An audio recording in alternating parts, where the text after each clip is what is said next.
के साथ वहां रामलीला मैदान में लोग बैठक कर रहे, इससे मिला की पेंशन मुझे विश्वास नहीं था। लेकिन आज जब मैं देख रहा हूँ कि 4 राज्य 5 राज्य 3 राज्य दे चुके हैं, 5 राज्य की संख्या 5 राज्य तक पहुंचने वाली है, तो मुझे लगता है कि यार बंधु जी में कोई तो बात है। इस आंदोलन में जिस तरीके से हम अहिंसात्मक रूप से अपनी बात को सरकार के समक्ष रख रहे हैं, रणनीति को बेहतर तरीके से बना रहे हैं और अपने लक्ष्य को प्राप्त करते जा रहे हैं, मैं आज कह सकता हूँ, मैं वही व्यक्ति जो अटेवा पे संसद के साथ जुड़ा हुआ था, आज मैं कह सकता हूँ कि आने वाले समय में पूरे भारतवर्ष से बिगड़ जाएगा और इसमें राष्ट्रीय अध्यक्ष अटेवा संघ के बड़े भाई आदरणीय विजय बंधु जी का हमें हमेशा मार्गदर्शन भी मिलता रहता है। मैं उनसे लड़ने की शक्ति और क्षमता प्राप्त करता हूँ। उनके जुझारू पने को देखते हुए मुझे ये विश्वास है कि जिस तरह से हमारे राष्ट्रीय अध्यक्ष बड़े भाई विजय बंधु जी जो आज में मात्र एक जो हम लोगों की मांग है, जो पुरानी पेंशन, हमें उनके संघर्ष को और आप लोगों के लगन से ये लगने लगा है कि आदरणीय विजय बंधु, आदरणीय बड़े भाई टीपी सिंह के नेतृत्व में हम लोगों को पुरानी पेंशन एक दिन मिलकर जरूर रहेगी। आपको समर्पित करने आया हूँ कि मिलकर चलिए लड़ लेते हैं पुरानी पेंशन। लखनऊ में पैदा विजय कुमार बंधु जिसने इस पेंशन के चिंगारी को पूरे देश में फैलाया, आज वो अपनी पेंशन पुरुष के नाम से जाना जाता है। साथियों, शहीद वीरेंद्र सिंह का सौ आता है और सौ जब आता है उसकी माँ रोती है, उसकी पत्नी रोती है।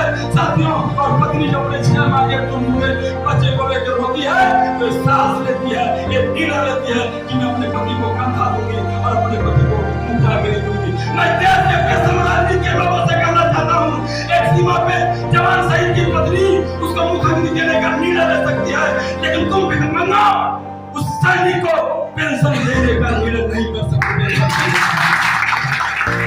साथ जुड़िए और अटेवा के आंदोलन को आगे बढ़ाइए, क्योंकि अटेवा एक संगठन नहीं बल्कि एक आंदोलन है और जब तक इस आंदोलन में लोगों की उपस्थिति नहीं होगी वो आंदोलन कमजोर होगा। इसलिए हमको पुरानी पेंशन पाना है तो पुरानी पेंशन की लड़ाई को, इस आंदोलन को हमें बहुत मजबूत करना होगा कि जो जब कुछ धरना किया तो है तो कुछ मिला हुआ है लोगों को। इसलिए आप लोग अटेवा के साथ जुड़िए, उसके आंदोलन को धार दीजिए, आप लोग उसके आंदोलन में सहभागी बनिए। आप सभी लोग तन मन धन से अटेवा का सहयोग करिए और अटेवा के आंदोलन को आगे बढ़ाइए। बुढ़ापे की लाठी है अटेवा। अटेवा एक ऐसा आंदोलन है जिससे आप पुरानी पेंशन बहाल करवा सकते हैं। सभी संगठन पुरानी पेंशन बहाली के लिए लगे हुए हैं, लेकिन अटेवा एक ऐसा आंदोलन है तो सिर्फ उसका एक ही उद्देश्य है, पुरानी पेंशन। के घर में गया, उन्होंने कहा ये अटेवा क्या पेंशन मांग रहे हैं, आपको क्या कैसी पेंशन, क्या करेंगे पेंशन लेकर? उसने कहा नेताजी आपको पेंशन मिलती है, आप लोगों को मिलती है, हम लोग आंदोलन कर रहे हैं ताकि हम लोगों को मिले, आपको नहीं मिलेगी। देखिए उन्होंने मुझ पर व्यंग कसा, मुझ पर नहीं हमारे पूरे समुदाय पर व्यंग कसा, पूरे कर्मचारी समुदाय पर व्यंग कसा और तंज कसा। उन्होंने कहा हमको पेंशन मिलती है क्योंकि हम सीआर हैं, तो हमने कहा हमें पेंशन क्यों नहीं मिलती है ये बताइए, आपको क्यों मिलती है ये जानकर मैं क्या करूं। इसलिए नहीं मिलती है क्योंकि आप लोग सियार नहीं होशियार हैं। आपको अपने पेंशन से ज्यादा आज सब्जी में लौकी बनेगा कि पनीर बनेगा इसकी चिंता की आप घर लेके सब्जी चले जाए। साथियों, ये पेंशन की लड़ाई है, ये पेंशन की लड़ाई किसी स्वतंत्रता संग्राम से कम नहीं। और अगर आपको यह संग्राम जीतना है तो आपके अंदर भगत सिंह अपने आप को पैदा